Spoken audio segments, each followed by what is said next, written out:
আলো ঘরটা রহিগলা গো বাবু বারণটা রহিগলা ঘরটা রহিগলা গো বাবু বারণটা রহিগলা পিলা কেন্তা কর্মা হজুর কথা বিচার কর হ্যাঁ গো বাবু জিল্লাপাল আছে কলেক্টর হ্যাঁ গো বাবু জিল্লাপাল কলেক্টর ই কথা বিচার কর ই কথা বিচার কর জিল্লাপাল মশাই বধুর জিল্লাপাল মশাই বধুর। ବିକାଶର ଯେତେବେଳେ କଥା ଉଠେ କିମ୍ବା ଗରିବ ଗୁରୁବାଙ୍କର ଯେତେବେଳେ କଥା ଉଠେ ସୁଖ ଦୁଃଖର ସାଥୀ ଯିଏକି ଜିଲ୍ଲାପାଳ ସୋନପୁରର ନୃପରାଜ ସାହୁ ଆମେ ତାଙ୍କ ସାଥିରେ ଯୋଡ଼ି ହେଇଛୁ ଯେହେତୁ ଆଉ ତାଙ୍କର କାର୍ଯ୍ୟକାଳ ଆଉ କିଛି ଦିନ ପାଇଁ ସେଥିପାଇଁ ଆମେ ଶେଷ ତାଙ୍କଠୁ ପ୍ରତିକ୍ରିୟା ନେବା। ସେ ଆଜି ଆମ ଗହଣରେ ଅଛନ୍ତି, ସିଧାସଳଖ ପ୍ରତିକ୍ରିୟା ନେବା। ସାର୍ କ'ଣ କହିବେ ଆଉ କିଛି ଦିନ ପାଇଁ ଯେହେତୁ ଗରିବ ଗୁରୁବାଙ୍କୁ ବହୁତ ଅନେକ ସହଯୋଗ କରିଛନ୍ତି ୟାକୁ ନେଇକି କ'ଣ କହିବେ? ଦେଖନ୍ତୁ ସୋନପୁରରେ ବର୍ଷେ ଭିତରେ ମୁଁ ପର୍ଯ୍ୟାପ୍ତ ସୁଯୋଗ ବି ପାଇଛି ଲୋକଙ୍କ ସେବା କରିବାର, ଲୋକଙ୍କ ପାଖକୁ ପହଞ୍ଚିବାର ଏବଂ ଯେତେବେଳେ ବି ସୁଯୋଗ ପାଇଛି କିଛି ଗୋଟେ କରିବାର ମୁଁ ବୋଧେ ନିଶ୍ଚିତ ଭାବରେ କରିଛି।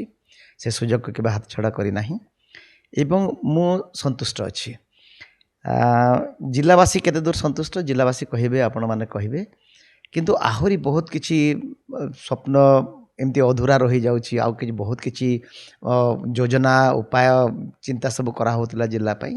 ମୋ ପରବର୍ତ୍ତୀ ପର୍ଯ୍ୟାୟରେ ସେଗୁଡ଼ାକ ନିଶ୍ଚିତ ଭାବରେ ଯିଏ ଆସିବେ କରିବେ। ଆଉ ସୋନପୁରରେ ଯଥେଷ୍ଟ ସୁଯୋଗ ରହିଛି କାମ କରିବାର। ଏଠିକାର ଲୋକମାନେ ବହୁତ ଭଲ, ମାଟି ବହୁତ ଭଲ, ସମସ୍ତେ ଭଲ ଏଠି।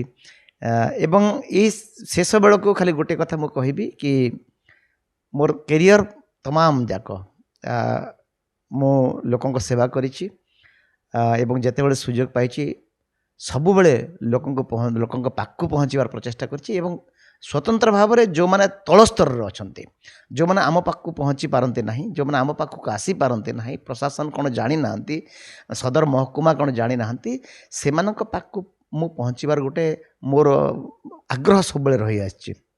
ଏଇଥିପାଇଁ ଯେ ମୋ ପାଖରେ ସାଧନ ଅଛି, ସରକାର ମୋତେ ସୁଯୋଗ ଦେଇଛନ୍ତି, ସୁବିଧା ଦେଇଛନ୍ତି ଲୋକଙ୍କ ପାଖକୁ ପହଞ୍ଚିବା ପାଇଁ ଏବଂ ସେଇ ଯେଉଁ ଲୋକଙ୍କ ପାଖକୁ ପହଞ୍ଚିକରି ତାଙ୍କ ପାଖରେ ବସିକରି ତାଙ୍କ ସମସ୍ୟା ଉପରେ ଆଲୋଚନା କଲେ ଯେଉଁ ଖୁସି ମୋତେ ମିଳେ ସେ ଖୁସିଟା ଆଉ କୌଣସି ଜାଗାରେ ବି ମିଳେ ନାହିଁ।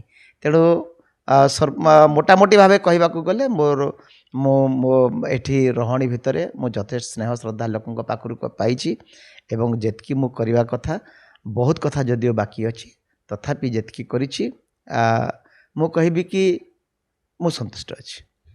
ଗୋଟେ ଜିନିଷ ଏଠି ଦିବ୍ୟାଙ୍ଗ ପାଇଁ ମାନଙ୍କ ପାଇଁ ଅନେକ ସୁବିଧା କରିଦେଇଛନ୍ତି। ଘରକୁ ଯାଇ ବସିକି ଆପଣ ମାନେ ଖଟରେ ବସି କେଉଁ ଜିଲ୍ଲାପାଳ କେବେ ବସି ନଥିଲେ, ଆପଣ ଯାଇକି ତାଙ୍କର ସୁବିଧା ଅସୁବିଧା ବୁଝିଛନ୍ତି, ୟାକୁ ନେଇ କ'ଣ କହିବେ? ଦେଖନ୍ତୁ, ମୋତେ ତ ଲାଗେ କି ଲୋକ ଅଛନ୍ତି, ଜିଲ୍ଲା ଅଛି ବୋଲି ଜିଲ୍ଲାପାଳ ଅଛନ୍ତି। ତେଣୁ ଲୋକ ନଥାନ୍ତେ ଯଦି ବୋଧେ ବା ଆମର ପରିଚୟ ନଥାନ୍ତା।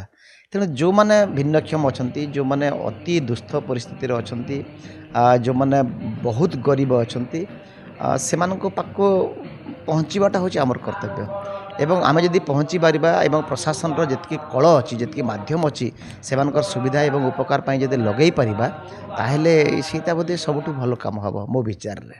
ଯେତେବେଳେ ଡବଲ ଇଞ୍ଜିନ୍ ସରକାର ବିଭିନ୍ନ ଯୋଜନା କରିଛି ତାକୁ ଆପଣ ଯୋଜନା ଭୁକ୍ତ କରିଛନ୍ତି ଲୋକଙ୍କ ପାଖକୁ ଯାଇକି, ୟାକୁ ନେଇ ଯେତେବେଳେ ଯୋଜନା ଦେଇଛନ୍ତି ସରକାର ତାକୁ ନେଇ ଯୋଜନାରେ ସାମିଲ କରିଛନ୍ତି ଲୋକଙ୍କୁ, ୟାକୁ ନେଇ କ'ଣ କହିବେ? ଦେଖନ୍ତୁ, ବର୍ତ୍ତମାନ ସରକାରଙ୍କ ବି ସେଇ ନିର୍ଦ୍ଦେଶ ଅଛି, ସ୍ପଷ୍ଟ ନିର୍ଦ୍ଦେଶ ଅଛି କି ଲୋକଙ୍କ ପାଖକୁ ପହଞ୍ଚ, ଲୋକଙ୍କ ପାଖକୁ ଯାଅ। ମାନ୍ୟବର ମୁଖ୍ୟମନ୍ତ୍ରୀଙ୍କ ନିର୍ଦ୍ଦେଶ ଯଦି ଆପଣ ଶୁଣିଥିବେ, ସବୁବେଳେ ଗୋଟେ କଥା କହନ୍ତି କି ତୁମେ ଲୋକଙ୍କ ପାଖକୁ ଯାଅ, ଯେଉଁମାନେ ତଳ ସ୍ତରରେ ଅଛନ୍ତି ପ୍ରଶାସନକୁ ସେମାନଙ୍କ ପାଖକୁ ପହଞ୍ଚାଅ। ତେଣୁ ସେଇଟା ଆମର ପରମ କର୍ତ୍ତବ୍ୟ ହେବା ଉଚିତ ଯେ ଆମେ ଲୋକଙ୍କ ପାଖକୁ ନିହାତି ଯିବା ଦରକାର ଅଛି। ଲୋକଙ୍କ ପାଖକୁ ସରକାରର ଯେଉଁ କାର୍ଯ୍ୟକ୍ରମ ସବୁ ରହିଛି ତାକୁ କେମିତି ସଫଳ ରୂପାୟନ କରାଯାଇପାରିବ ଏବଂ ଲୋକଙ୍କ ପାଖକୁ ତାର ଉପକାର ପହଞ୍ଚା ଯାଇପାରିବ ତାର ବ୍ୟବସ୍ଥା ଆମର କରିବାର ଅଛି। ଶୁଣୁଥିଲେ ଯେହେତୁ ଲୋକଙ୍କ ସରକାର ଆଉ ଲୋକଙ୍କର ଜିଲ୍ଲାପାଳ, ଆଉ ଅଳ୍ପ ଦିନ ଭିତରେ ପଳେଇବେ ଏଇ ଜିଲ୍ଲାପାଳ, ତାପରେ ଆସିବେ କେଉଁ ଜିଲ୍ଲାପାଳ ତା ଦେଖିବାକୁ ବାକି ରହିଲା। ବଲାଙ୍ଗୀର ଗୁପ୍ତେଶ୍ୱର ପୃଷ୍ଟି, ଖବର ଓଡ଼ିଶା।